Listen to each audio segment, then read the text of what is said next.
नमस्कार दोस्तों, स्वागत है आपका मेरे चैनल अनलिमिटेड स्टोरी पर। आज मैं आपको तेनालीराम की रोचक कहानी सुनाने वाली हूँ।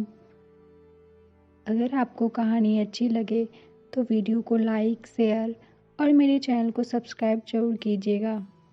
चलिए सुनते हैं आज की कहानी।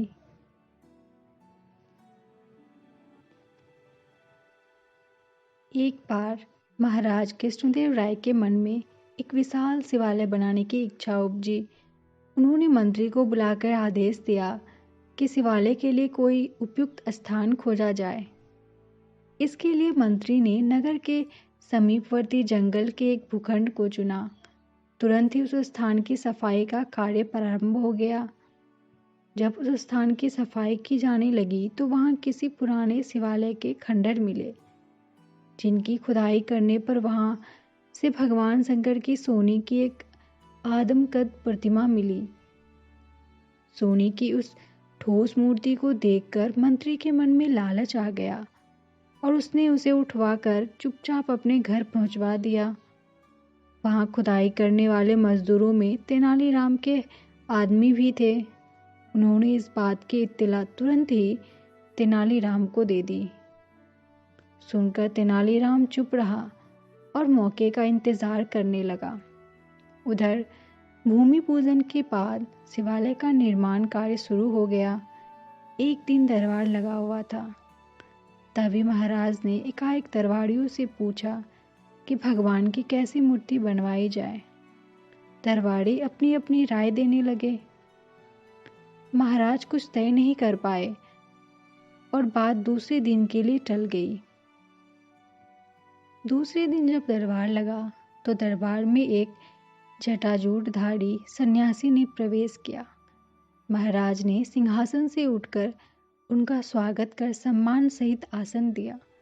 राजन, सिंहासन पर न बैठकर सन्यासी बोले, मैं आपकी चिंता का निवारण करने भगवान शिव के आदेश पर यहाँ उपस्थित हुआ हूँ और आपके लिए उनका संदेश लाया हूँ। भगवान शिव का संदेश? महाराज रोमांचित से हो उठे।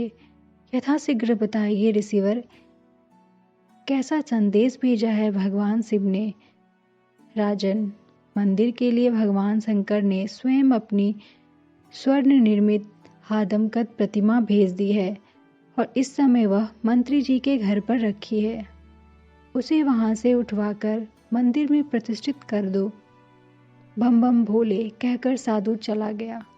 महाराज ने मंत्री की ओर देखा। मंत्री तो पहले हकपका सा गया। उस साधु को प्रतिमा की बात कैसे पता चली, मगर अब चूंकि पोल खुल चुकी थी, अतः उसने स्वीकार किया कि प्रतिमा खुदाई से प्राप्त हुई थी।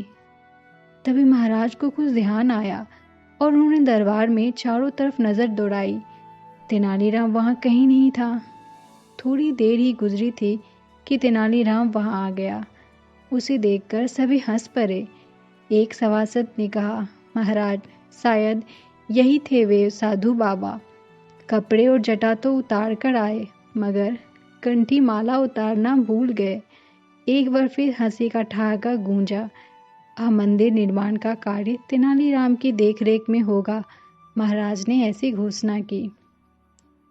तो दोस्तों, ये थी आज की कहानी। धन्यवाद।